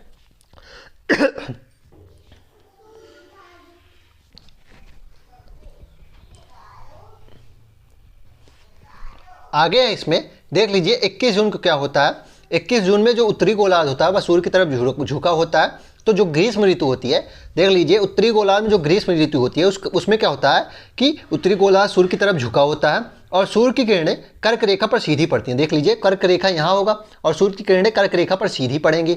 इसका परिणाम स्वरूप इन क्षेत्रों में अधिक उष्मा पड़ती है। इसके लिए क्या होता है कि जब इस तरफ ज़्यादा झुका होगा तो इस तरफ ज़्यादा ही रोशनी पड़ेगी। तो इसमें क्या होता है कि इससे वहाँ गर्मी ज़्यादा हो जाती है। और मकर रेखा में क्या होता है कि सूर्य की किरणें तिरछी पड़ती हैं। मकर रेखा में सूर्य की किरणें तिरछी पड़ती हैं और उत्तर ध्रुव सूर्य की तरफ झुका होता है। उत्तर ध्रुव क्या है कि सूर्य की तरफ झुका है। देख लीजिए उत्तर ध्रुव यहाँ सूर्य की तरफ झुका है और दक्षिणी ध्रुव कहाँ है? ये रात हुई है। दक्षिणी ध्रुव सूर्य की तरफ नहीं झुका है। तो इसमें क्या होता है कि 21 जून को क्या होता है, उत्तर अयनांत का जो समय होता है उसमें क्या होता है कि 6 महीने दिन होता है उत्तरी गोलार्ध पे और दक्षिणी ध्रुव में क्या होता है 6 महीने रात हो जाती है, क्योंकि वहाँ सूर्य की रोशनी पहुँच ही नहीं रही है। और उसके बाद क्या होता है कि चूंकि उत्तरी गोलार्ध के बहुत बड़े भाग में सूर्य की रोशनी प्राप्त होती है, इसलिए विषुवत के उत्तरी भाग में गर्मी का मौसम होता है। इसलिए इसमें क्या होता है, गर्मी का मौसम हो जाता है। और 21 जून को इन क्षेत्रों में सबसे लंबा दिन होता है तथा सबसे लंबी रात होती है। और पृथ्वी के इस अवस्था को उत्तर अयनांत कहा जाता है। ध्यान रखिएगा उत्तर अयनांत कब होता है? 21 जून को होता है। इसमें देख लीजिए फिगर से फिर से क्या होता है कि उत्तरी गोलार्ध जो होता है थोड़ा झुका होता है पृथ्वी की तरफ 23.5 डिग्री। चूंकि पृथ्वी झुकी है इसलिए क्या होता है कि उत्तरी ध्रुव पे 6 महीने दिन हो जाता है, दक्षिणी ध्रुव पे रोशनी नहीं पड़ती, यहाँ 6 महीने रात होती है। और उत्तरी ध्रुव पे ज़्यादा उसमें प्राप्त होती है, इसलिए यहाँ क्या होता है गर्मी ज़्यादा होती है। आगे देखते हैं। आगे है कि 22 दिसंबर को दक्षिणी ध्रुव के सूर्य की ओर झुकने होने के कारण मकर रेखा पर सूर्य की किरणें सीधी पड़ती हैं। और 22 दिसंबर को क्या होता है कि दक्षिणी ध्रुव जो होता है वह सूर्य की तरफ झुका होता है। फिगर में देख लीजिए 22 दिसंबर को क्या हो रहा है कि दक्षिणी ध्रुव, ये देखिए फिगर, दक्षिणी ध्रुव क्या हो रहा है, पृथ्वी सूर्य की ओर ज़्यादा झुका है। इस कारण क्या होता है मकर रेखा पर सूर्य की किरणें सीधी पड़ जाती हैं और लंबवत पड़ती है। इसलिए दक्षिणी गोलार्ध का बहुत बड़े भाग पर प्रकाश, इसलिए क्या होता है कि दक्षिणी गोलार्ध पे इस समय बहुत ज़्यादा भाग का प्रकाश पड़ता है और दक्षिणी गोलार्ध में इस समय लंबे दिन हो जाते हैं और छोटी रात हो जाती हैं और ग्रीष्म ऋतु होती है। इसके ठीक विपरीत स्थिति उत्तरी गोलार्ध में होती है। और इसी समय पे क्या होता है, उत्तरी गोलार्ध में क्या होता है कि वहाँ किरणें कम प्राप्त होती हैं। इसलिए क्या होता है कि इस समय उत्तरी गोलार्ध में ठंडी का मौसम होता है और उसे दक्षिण अयनांत कहा जाता है। इसलिए आप देखते होंगे कि 22 दिसंबर अर्थात दिसंबर का जो समय होता है, चूँकि हम उत्तरी गोलार्ध में रहते हैं इसलिए हमारे भारत में ठंडी पड़ती है, क्योंकि उस समय जो सूर्य की रोशनी पड़ती है वह कहाँ पड़ती है, मकर रेखा पे लंबवत पड़ती है। और हमारे जो कर्क रेखा है उस पर क्या पड़ती है, तिरछी पड़ती है। इस कारण से रोशनी हमें कम प्राप्त होगी। आगे देखते हैं।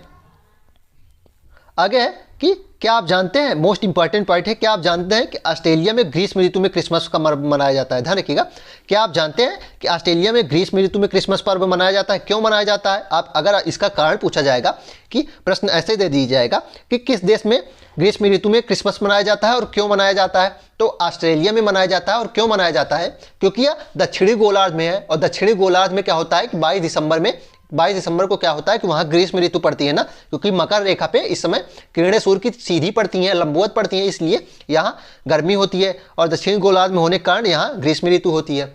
आगे देखते हैं। और जो क्रिसमस है वो 25 दिसंबर को ही मनाया जाता है, इस कारण ये ग्रीष्म ऋतु में मनाया जाता है। आगे है कि 21 मार्च और 23 सितंबर को सूर्य की किरणें विषुवत वृत्त पर सीधी पड़ती हैं। तो 0 डिग्री पे सीधी पड़ती हैं कब? 21 मार्च और 23 सितंबर को। इस अवस्था में कोई भी ध्रुव सूर्य की ओर झुका नहीं होता, इसलिए पूरा पृथ्वी पर रात और दिन बराबर होते हैं और इसे विषुव कहा जाता है और इसे विषुव कहते हैं। अब उत्तरी अयनांत क्या हो जाएगा, फिर से देख लीजिए, रिवाइज कर लीजिए। 21 जून को उत्तरी अयनांत होता है। इसमें उत्तरी ध्रुव पे जो होता है अर्थात कर्क रेखा पर सूर्य की किरणें ज़्यादा पड़ती हैं, उत्तरी गोलार्ध पे ज़्यादा पड़ती हैं, दक्षिण गोलार्ध पे नहीं पड़ती हैं, इसलिए उत्तरी गोलार्ध में सबसे बड़े दिन होते हैं और गर्मी का समय होता है। और इसी समय पे क्या होता है, दक्षिणी गोलार्ध में ठंडी का समय हो जाता है और सबसे छोटे दिन हो जाते हैं। और 22 दिसंबर में क्या होता है कि मकर रेखा पर सूर्य की किरणें सीधी पड़ती हैं, इसलिए दक्षिणी गोलार्ध पे उस समय सबसे बड़ा दिन हो जाता है और वहाँ ग्रीष्म ऋतु होती है। लेकिन उसी समय 22 दिसंबर पे उत्तरी गोलार्ध पे देखेंगे तो सबसे छोटे दिन होते हैं और ठंडी पड़ती है और इसे क्या कहा जाता है, दक्षिणी अयनांत कहा जाता है। और 21 मार्च और 23 सितंबर को क्या होता है कि सूर्य की किरणें विषुवत रेखा अर्थात 0 डिग्री पर सीधी पड़ती हैं और इसलिए क्या होता है कि कोई भी ध्रुव जो होता है सूर्य की तरफ झुका नहीं होता, क्योंकि सूर्य उस समय कहाँ होता है, सूर्य इस समय यहाँ होता है। अगर ये सूर्य है तो पृथ्वी उस समय यहाँ होती है, तो सीधी पड़ती है, तो झुका होने का कोई मतलब ही नहीं होता। इसलिए क्या होता है कि इस समय पूरी पृथ्वी पर दिन और रात बराबर होते हैं और इस अवस्था को क्या कहा जाता है, विषुव कहा जाता है। आगे देखते हैं कि 23 सितंबर को उत्तरी गोलार्ध में शरद ऋतु होती है। 23 सितंबर को उत्तरी गोलार्ध में शरद ऋतु होती है, जबकि दक्षिणी गोलार्ध में वसंत ऋतु होती है। इसको नोट कर लीजिएगा, 23 सितंबर को उत्तरी गोलार्ध पे शरद ऋतु होती है क्योंकि सूर्य जो है वह कर्क रेखा की ओर झुका होता है और दक्षिण गोलार्ध में क्या होता है, वसंत ऋतु उस समय चल रही होती है। आगे देखते हैं 21 मार्च को स्थिति इसके विपरीत होती है। 21 मार्च को स्थिति इसके विपरीत होती है जब उत्तरी गोलार्ध में वसंत ऋतु तथा दक्षिणी गोलार्ध में शरद ऋतु होती है। इस प्रकार स्पष्ट है कि पृथ्वी के घूर्णन और परिक्रमण के कारण दिन और रात तथा ऋतुओं का परिवर्तन होता है। ये मोस्ट इंपॉर्टेंट पॉइंट हो जाएगा। ये प्रश्न कई पेपरों में पूछा गया है कि जो दिन और रात होती है और जो ऋतुओं का परिवर्तन होता है वह किस कारण से होता है, तो पृथ्वी के घूर्णन और परिक्रमण के कारण होता है। ध्यान रखिएगा, पृथ्वी के घूर्णन और परिक्रमण के कारण होता है। और एक इंपॉर्टेंट पॉइंट, अगर सिर्फ एक अगला पॉइंट तीसरा पॉइंट दे दिया जाए और प्रश्न ऐसा हो कि पृथ्वी के जो ऋतुओं का परिवर्तन होता है वह किस कारण के होता है, तो एक पॉइंट अगर और दिया जाए कि जो पृथ्वी 23.5 डिग्री झुकी है, तो यह मोस्ट इंपॉर्टेंट और मोस्ट सबसे अच्छा पॉइंट यही बन जाएगा कि 23.5 डिग्री जो झुकी है इसी कारण ऋतुओं का परिवर्तन होता है। जिसको नोट कर लीजिएगा, पृथ्वी के घूर्णन और परिक्रमण के कारण दिन और रात होते हैं और ऋतुओं का परिवर्तन होता है। आगे देखते हैं, आगे हम चैप्टर 4 के जो मानचित्र है उसके जो इंपॉर्टेंट पॉइंट है उसको देखेंगे। अब जो इंपॉर्टेंट आ रहे हैं 4, 5, 6 जो चैप्टर हैं वह कम इंपॉर्टेंट थे, उसके बाद 7 और 8 और इंपॉर्टेंट हो जाएंगे। लेकिन अब कुछ चैप्टर कम इंपॉर्टेंट है तो उसमें कम पॉइंट्स होंगे, जो ज़्यादा इंपॉर्टेंट्स हैं उसमें ज़्यादा पॉइंट्स होंगे। देखते हैं इसमें दिया गया है मानचित्र विभिन्न प्रकार के होते हैं। इसमें क्या दिया गया है, मानचित्र विभिन्न प्रकार के होते हैं जिनमें से कुछ को नीचे वर्णित किया गया है। मानचित्र विभिन्न प्रकार के होते हैं जिनमें से कुछ को नीचे दिया गया है। भौतिक मानचित्र क्या होता है, पृथ्वी की प्राकृतिक आकृतियां जैसे कि पर्वत, पठार, मैदानीय, नदियों और महासागरों इत्यादि को दर्शाने वाले मानचित्र भौतिक या उच्चावच मानचित्र कहलाते हैं। जो पृथ्वी की भौतिक विशेषताएं दर्शाते हैं वे भौतिक मानचित्र कहलाते हैं या फिर उच्चावच मानचित्र कहलाते हैं। दूसरा होता है राजनीतिक मानचित्र। इसमें क्या होता है कि राज्यों, नगरों, शहरों और गांवों के विश्व के विभिन्न देशों व राज्यों तथा उनकी सीमाओं को दर्शाना। तो जो विश्व के विभिन्न देश हैं, विभिन्न राज्य हैं, विभिन्न गांव हैं, शहर हैं, उनकी जो सीमाएं दर्शाई जाती हैं उन्हें राजनीतिक मानचित्र कहा जाता है। तीसरा है थीमेटिक मानचित्र, मोस्ट इंपॉर्टेंट है। अगर मानचित्र से प्रश्न बनेगा, इस चैप्टर से प्रश्न बनेगा तो थीमेटिक से बनेगा। इसमें क्या होता है कि कुछ मानचित्र विशेष जानकारियां प्रदान करते हैं, जैसे कि सड़क मानचित्र हो गया जो सड़कों के बारे में बताएगा, रेल मानचित्र हो गया तो रेल की पटरियों को ही दर्शाएगा, या फिर वर्षा मानचित्र हो गया तो ये दर्शाएगा कहाँ वर्षा कितनी होती है, कहाँ नहीं होती है। तो ये विशेष जानकारियों को एक मानचित्र केवल एक जानकारी को देगा, ये थीमेटिक मानचित्र कहलाते हैं। इस प्रकार के मानचित्र को थीमेटिक मानचित्र कहा जाता है। इन मानचित्रों में दी गई सूचना के आधार पर उनका उचित नामकरण किया जाता है और जो सूचना दी जाती है उसी के अनुसार उसका नामकरण कर लिया जाता है। जैसे कि वर्षा मानचित्र हो गया जिसमें वर्षा को बताया जाएगा, वन मानचित्र हो जाएगा जिसमें वनों के बारे में बताया जाएगा। आगे देखते हैं, आगे मानचित्र के 3 घटक होते हैं, नोट कर लीजिएगा। मानचित्र के 3 घटक होते हैं, दूरी, दिशा और प्रतीक। ध्यान रखिएगा, मानचित्र के 3 घटक होते हैं, दूरी, दिशा और प्रतीक। अगला पॉइंट है कि 4 मुख्य दिशाओं उत्तर, दक्षिण, पूर्व एवं पश्चिम प्रधान दिग्बिंदु कहे जाते हैं। तो अगर प्रश्न पूछे जाएगा कि प्रधान दिग्बिंदु कितने होते हैं तथा कौन होते हैं, तो 4 होते हैं प्रधान दिग्बिंदु, उत्तर, दक्षिण, पूर्व और पश्चिम होते हैं। आगे है रेखा चित्र क्या होता है। आगे दिया गया था रेखा चित्र क्या होता है कि रेखा चित्र एक आरेखण है जो पैमाने पर आधारित ना होकर याददाश्त और स्थानीय प्रेक्षण पर आधारित होता है। तो प्रश्न बनेगा कि रेखा चित्र किस प्रकार का मानचित्र है, तो जो पैमाने पर आधारित नहीं होता वह मानचित्र रेखा चित्र कहलाता है, और इसमें याददाश्त पर जोर देकर जो रफ फिगर बनाया जाता है उस पर ज़्यादा जोर दिया जाता है। इस प्रकार कच्चे आरेख को बिना पैमाने की सहायता से खींचा जाता है तथा इसे रेखाचित्र मानचित्र कहते हैं। तो वही बात हो जाएगी कि बिना पैमाने की सहायता से जो खींचा जाता है उसे रेखाचित्र मानचित्र कहा जाता है।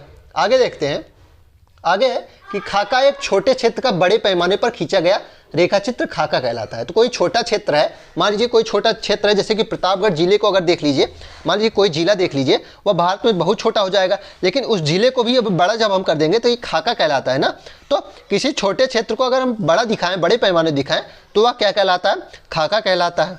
आगे देखते हैं, आगे अब चैप्टर नंबर 5 है पृथ्वी के प्रमुख परिमंडल। चैप्टर नंबर 5 है, चलिए देखते हैं पृथ्वी के प्रमुख परिमंडल। इसमें पहला पॉइंट क्या हो जाएगा कि पृथ्वी को ठोस भाग को भूमंडल कहा जाता है। पृथ्वी के ठोस भाग को भूमंडल कहा जाता है। पृथ्वी की सतह को दो मुख्य भागों में बांटा जाता है। बड़े स्तरीय भूभागों को महाद्वीप कहते हैं और बड़े जलाशयों को महासागरीय बेसिन के नाम से जाना जाता है। तो पृथ्वी के ठोस भाग को भूमंडल कहा जाता है और पृथ्वी की सतह को हम दो भागों में बांटते हैं, महाद्वीप और महासागर। महाद्वीप कितने हैं, 7 हैं, और महासागर मुख्यतः 4 माने गए हैं। इसको नोट कर लीजिएगा, 5 नहीं 4 माने गए हैं मुख्यतः। एनसीईआरटी 4 आंसर देता है। आगे है कुछ शब्दों की उत्पत्ति दी गई थी, उसको देख लेते हैं। ग्रीक भाषा में लिथास का अर्थ है पत्थर, नोट कर लीजिएगा। ग्रीक भाषा में लिथास का क्या अर्थ हो जाएगा, पत्थर। एटमास का क्या अर्थ हो जाता है, वाष्प हो जाता है। एटमास का अर्थ हो जाता है वाष्प, इसलिए एटमॉस्फेयर क्या हो जाता है, जो वाष्प से संबंधित होता है। ह्यूडर का अर्थ होता है जल, ह्यूडर का अर्थ क्या होता है, जल होता है। और ग्रीक भाषा में बायोस का अर्थ होता है जीवन, इसलिए बायोस्फीयर में क्या होता है, जीवन से संबंधित क्रियाएं दिखाई जाती हैं। तो ग्रीक भाषा में लिथास का अर्थ हो जाएगा पत्थर, एटमास का वाष्प, ह्यूडर का जल और बायोस का अर्थ हो जाएगा जीवन। चलिए आगे देखते हैं। आगे है विश्व का सबसे ऊंचा शिखर माउंट एवरेस्ट समुद्र तल से 8,848 मीटर ऊंचा। ध्यान रखिएगा, सबसे ऊंचा शिखर विश्व का हमारे पृथ्वी पे क्या है, माउंट एवरेस्ट है। ये 8,848 मीटर ऊंचा है। और सबसे गहरा बिंदु क्या हो जाएगा, प्रशांत महासागर का मेरियाना गर्त हो जाएगा। ध्यान रखिएगा, प्रशांत महासागर का मेरियाना गर्त हो जाएगा, जिसकी गहराई 11,022 मीटर है। ध्यान रखिएगा, पृथ्वी का सबसे ऊंचा जो शिखर हो जाएगा, सबसे ऊंचा बिंदु जो हो जाएगा वह 8,848 मीटर ऊंचा माउंट एवरेस्ट हो जाएगा, समुद्र तल से इतना ऊंचा है। और सबसे गहरा बिंदु क्या हो जाएगा, प्रशांत महासागर में स्थित मेरियाना गर्त जो 11,022 मीटर है, पृथ्वी से गहरा। आगे देखते हैं, अगला पॉइंट दिया गया है कि न्यूजीलैंड के एडमंड हिलेरी तथा भारत के तेंजिंग नोरगे शेरपा 29 मई 1953 को पृथ्वी के सबसे ऊंचे शिखर माउंट एवरेस्ट पर चढ़ने वाले पहले व्यक्ति थे। तो अगर प्रश्न पूछा जाएगा कि पृथ्वी पे जो पृथ्वी का सबसे ऊंचा शिखर है माउंट एवरेस्ट, उस पर चढ़ने वाले पहले व्यक्ति कौन हो जाएंगे, तो न्यूजीलैंड के एडमंड हिलेरी और भारत के तेंजिंग नोरगे शेरपा। और यह दिन भी याद रखिएगा क्योंकि माउंटेन एवरेस्ट दिवस इसी दिन मनाया जाता है, 29 मई को। ध्यान रखिएगा, 29 मई 1953 को चढ़े थे। आगे है जापान की जो जुंको तबाई थी वह विश्व की पहली महिला है जिसने 16 मई 1975 को एवरेस्ट पर कदम रखा। लेकिन अगर प्रश्न पूछ लिया जाएगा, एडमंड हिलेरी और जो तेंजिंग नोरगे शेरपा थे वो तो पुरुष थे, अगर प्रश्न पूछ लिया जाएगा कि माउंट एवरेस्ट पर चढ़ने वाली पहली महिला कौन हो जाएंगी, तो जापान की जुंको तबाई हो जाएंगी जो 16 मई 1975 को चढ़ी थी। आगे है, अगर तीसरा प्रश्न पूछ लिया जाए कि भारत की ओर से पहली महिला कौन हो जाएंगी, तो बछेंद्री पाल हो जाएंगी। भारत की ओर से कौन हो जाएंगी, बछेंद्री पाल हो जाएंगी, जिसने 23 मई 1984 को एवरेस्ट पर अपना कदम रखा। नोट कर लीजिएगा, ये भी डेट इंपॉर्टेंट है, 23 मई 1984 को एवरेस्ट पर कदम रखा। आगे देखते हैं, आगे है महाद्वीप के बारे में बताया गया है। चलिए देखते हैं महाद्वीपों के बारे में। पृथ्वी पर 7 प्रमुख महाद्वीप हैं। पृथ्वी पर 7 प्रमुख महाद्वीप हैं। वे विस्तृत जलाशय के द्वारा एक दूसरे से अलग हैं। ये महासागरों द्वारा एक दूसरे से अलग किए जाते हैं। ये महाद्वीप कौन कौन से हैं, एशिया, यूरोप, अफ्रीका, उत्तर अमेरिका, दक्षिण अमेरिका, ऑस्ट्रेलिया तथा अंटार्कटिका। ये 7 महाद्वीप के नाम दिए गए हैं। चलिए आगे देखते हैं। आगे पहले महाद्वीप एशिया के बारे में दिया गया है। सारे पॉइंट्स इसमें इंपॉर्टेंट है, जो भी पॉइंट्स दिए गए हैं ध्यान रखिएगा, इसमें किसी भी पॉइंट्स को आप निग्लिजिबल नहीं कर सकते हैं, सारे पॉइंट्स इंपॉर्टेंट है। और अब इसमें इसके बावजूद आपको एनसीईआरटी से इस क्लास 6 के जो ज्योग्राफी है उसमें से कुछ नहीं पढ़ना होगा। क्लास 6 ज्योग्राफी के सारे इंपॉर्टेंट पॉइंट्स ले लिए गए हैं। अगर क्लास 6 ज्योग्राफी से अब एक भी प्रश्न अलग से नहीं बन सकता, इसमें से ही सारे प्रश्न बनेंगे। तो एशिया के बारे में आप चलिए देखते हैं।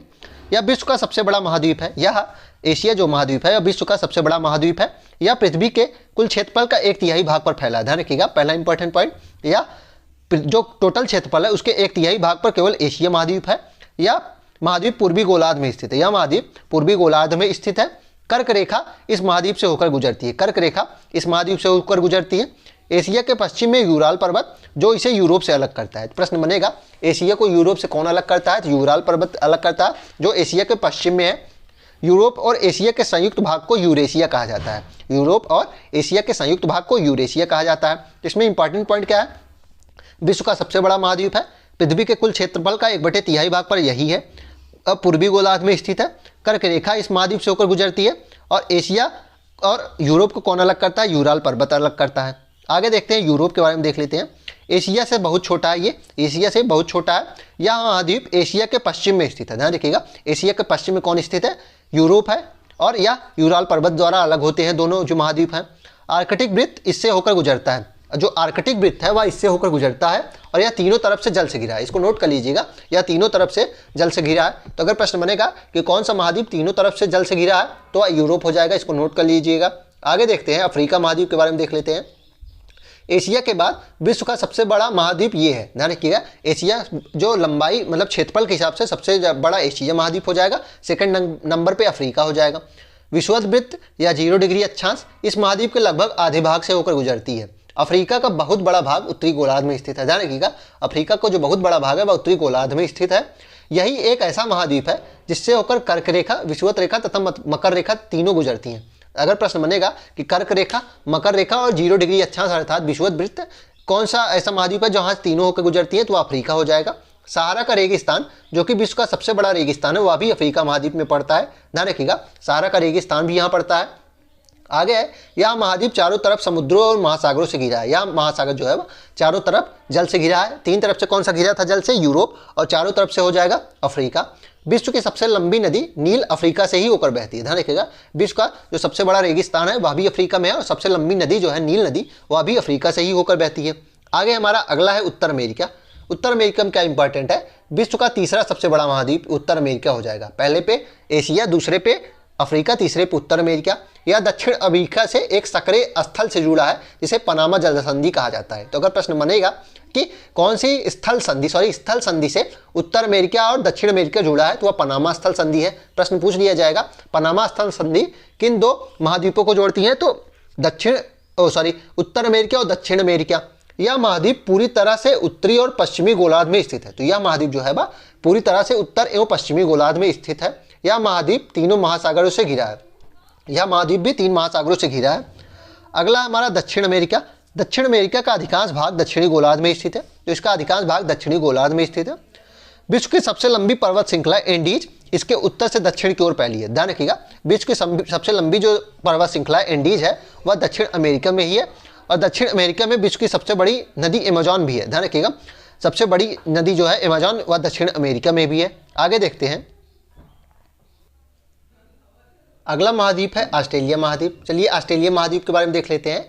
विश्व का सबसे छोटा महाद्वीप कौन सा है, ऑस्ट्रेलिया है, जो कि पूरी तरह से दक्षिणी गोलार्ध में स्थित है, ध्यान रखिएगा। प्रश्न बनेगा पूरी तरह से दक्षिणी गोलार्ध में स्थित महाद्वीप कौन सा है, तो ऑस्ट्रेलिया महाद्वीप हो जाएगा, जो कि सबसे छोटा महाद्वीप भी है। यह चारों तरफ से महासागरों तथा समुद्रों से घिरा है, ध्यान रखिएगा।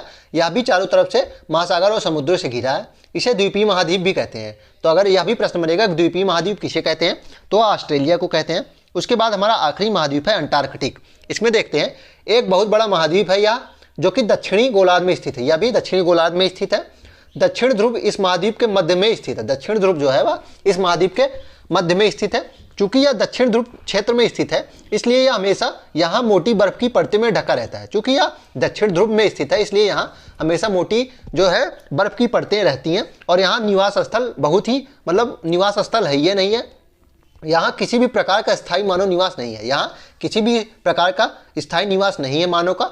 बहुत से देशों के शोध केंद्र यहाँ स्थित है, ध्यान रखिएगा। बहुत से देशों के शोध केंद्र यहाँ स्थित हैं, और भारत के भी शोध केंद्र यहाँ है। भारत के भी शोध केंद्र, रिसर्च सेंटर जो होते हैं वह यहाँ है, जिनके नाम मैत्री और दक्षिण गंगोत्री हैं। तो अगर प्रश्न बनेगा कि भारत के जो शोध केंद्र हैं जो अंटार्कटिका में है वह कौन कौन से हैं, तो मैत्री और दक्षिण गंगोत्री। आगे देखते हैं, आगे देख लीजिए, ये फिगर देख लीजिए। ये नॉर्थ अमेरिका हो जाएगा, यूरोप हो जाएगा, एशिया, अफ्रीका, ऑस्ट्रेलिया हो जाएगा, ये साउथ अमेरिका, और नीचे क्या है अंटार्कटिका हो जाएगा। ये देखिए, ये अंटार्कटिका हो जाएगा। यहाँ लोग नहीं रहते क्योंकि ये देखिए बर्फ से ढका हुआ है, और ये दक्षिणी गोलार्ध में पूरी तरीके से स्थित है। आगे है स्थल संधि किसे कहते हैं, तो स्थलों का एक सकरा भाग जो दो स्थलीय भागों को जोड़ता है उसे स्थल संधि कहते हैं। ध्यान रखिएगा, जो दो बड़े स्थलीय भागों को जोड़ देता है और वो पतला सा भाग होता है उसे स्थल संधि कहा जाता है। जल संधि किसे कहते हैं? पानी का संकरा भाग जो दो बड़ी उत्तराशी से समुद्र तथा महासागरों को एक दूसरे से जोड़ता है। तो पानी का संकरा भाग जो समुद्र तथा महासागरों को एक दूसरे से जोड़ता है वह जल संधि कहलाता है। स्थल संधि क्या होती है? स्थल का एक संकरा भाग होता है जो दो बड़े स्थलीय भागों को जोड़ता है। आगे देखते हैं, आगे महासागर के बारे में अब दिया गया है। महासागर जलमंडल के मुख्य भाग हैं, ये आपस में एक दूसरे से जुड़े हुए हैं। महासागर जो है वह आपस में एक दूसरे से जुड़े हैं। बड़े से छोटे आकार के आधार पर क्रमशः 4 महासागर प्रमुख हैं।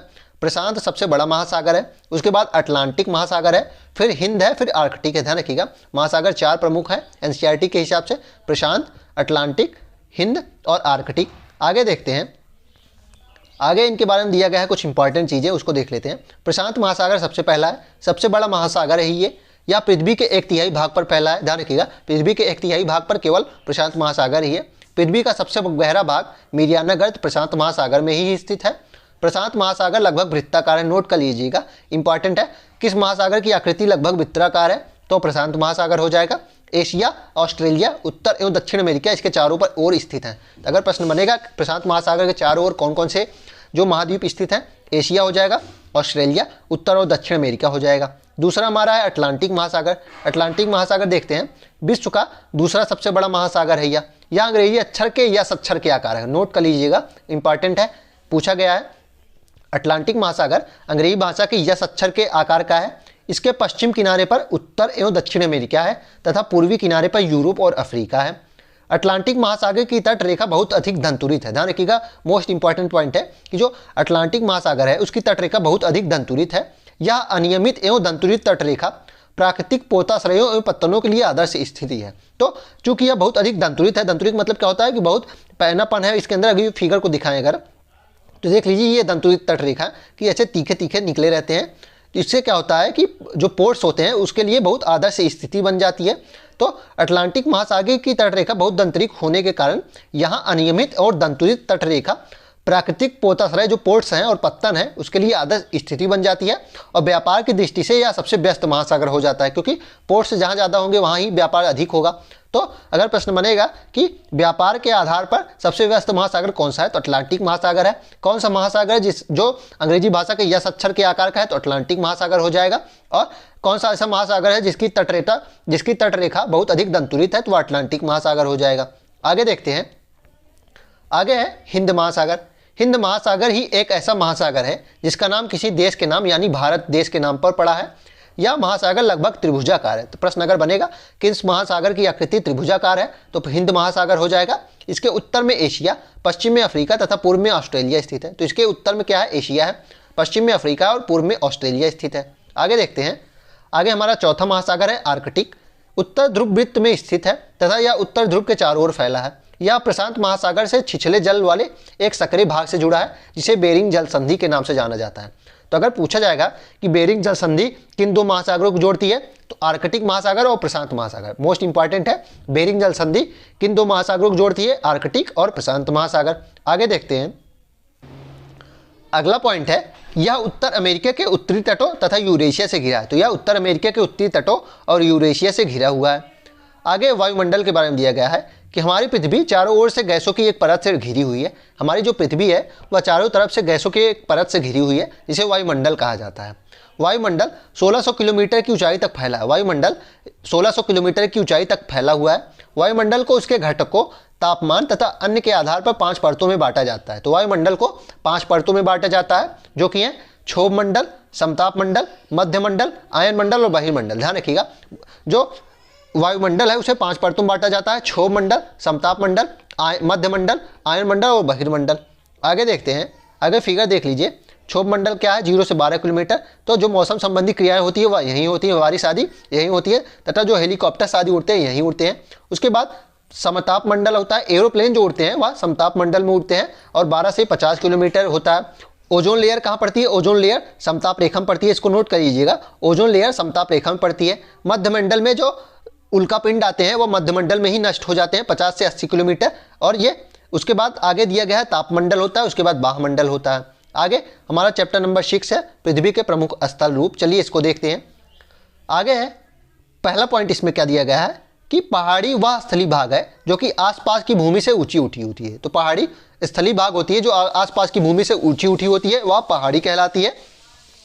600 मीटर से अधिक ऊंचाई एवं खड़ी ढाल वाली पहाड़ी को पर्वत कहा जाता है। तो प्रश्न अगर बनेगा कि किस पहाड़ी को हम पर्वत कह सकते हैं, तो जिनकी ऊंचाई 600 मीटर से अधिक हो तथा ढाल उनकी क्या हो, एकदम प्लेन हो, वे पर्वत कहलाते हैं। पर्वत 3 प्रकार के होते हैं, वलित पर्वत, भ्रंशोत पर्वत तथा ज्वालामुखी पर्वत। पर्वत 3 प्रकार के होते हैं, वलित, भ्रंशोत तथा ज्वालामुखी। चलिए देखते हैं, इसमें देखते हैं कि हिमालय तथा आल्प्स वलित पर्वत है। नोट कर लीजिएगा, हिमालय जो सबसे बड़ा पर्वत है, जो दुनिया का सबसे उच्चतम शिखर है, वह वलित पर्वत है। आल्प्स भी वलित पर्वत है, इनकी सतह ऊबड़ खाबड़ तथा शिखर शंक्वाकार होता है।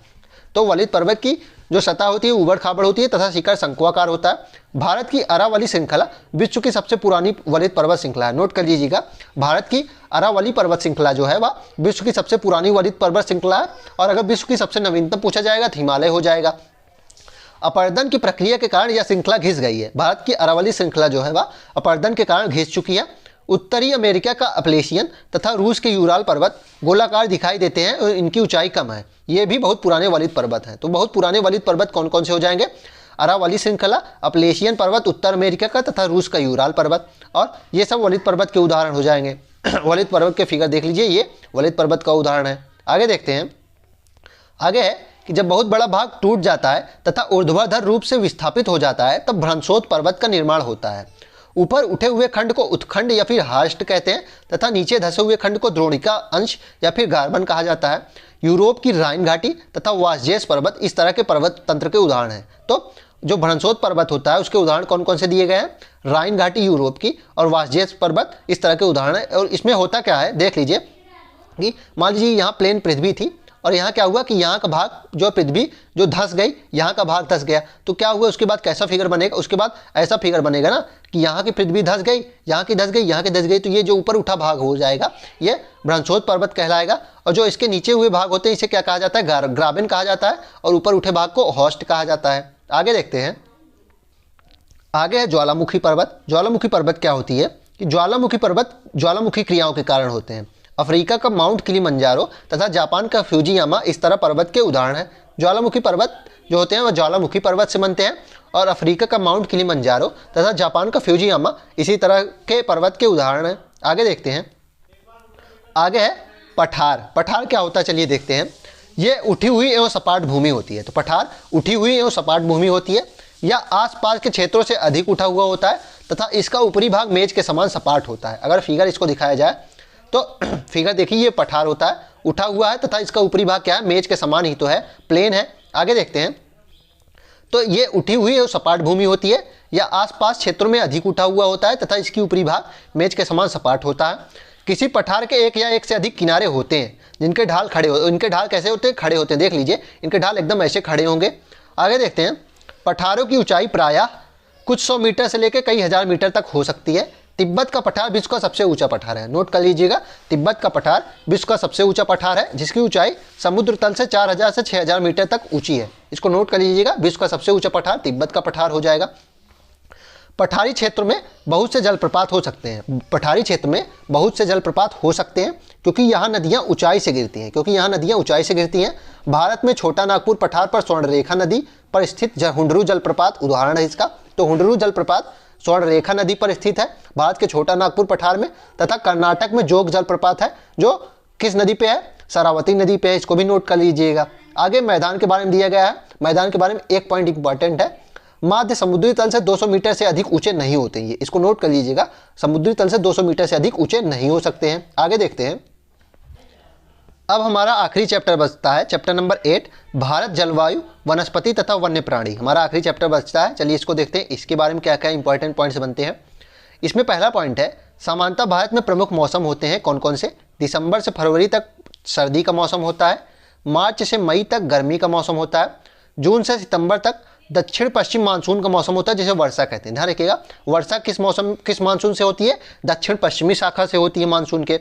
और अक्टूबर और नवंबर में मानसून के लौटने का मौसम होता है जिसे शरद ऋतु कहते हैं। नोट कर लीजिएगा, मानसून के लौटने के समय को हम क्या कह सकते हैं? शरद ऋतु कह सकते हैं। तो भारत में मुख्यतः 4 प्रकार के मौसम दिखाए गए हैं।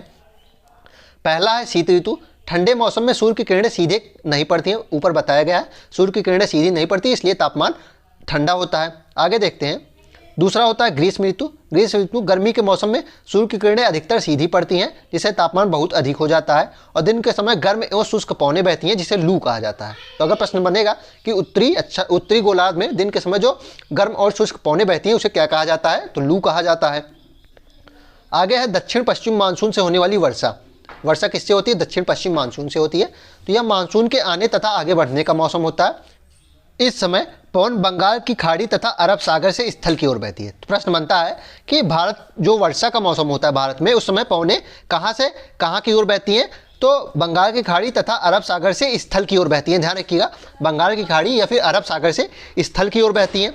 वे पवनें अपने साथ नमी लाती हैं। ये पवनें क्या करती हैं, अपने साथ नमी लाती हैं और वर्षा करती हैं। और जब ये पवनें पहाड़ी से टकराती हैं तब वर्षा होती है। ध्यान करिएगा, नोट कर लीजिएगा इसको। चौथा है हमारा प्रकार मानसून के लौटने का समय या फिर शरद ऋतु। इसमें क्या होता है कि इस समय पवन स्थल भागों से लौटकर बंगाल की खाड़ी की ओर बहती है। ध्यान रखिएगा, शरद ऋतु में क्या होता है, पवनें स्थल से जल की ओर बहती हैं। इसको नोट कर लीजिएगा। जो वर्षा का ऋतु होता है उसमें पवनें जल से स्थल की ओर आती हैं, और जो शीत ऋतु होता है उसमें क्या होता है कि वर्षा जो पवनें होती हैं वह कहाँ से, स्थल से जल की ओर जाती हैं। यह मानसून के लौटने का भी समय होता है। तो जो शीत ऋतु होती है, शरद ऋतु, मानसून के लौटने का समय होता है। तथा भारत के दक्षिण भागों में विशेषकर तमिलनाडु तथा आंध्र प्रदेश में इस मौसम में वर्षा होती है।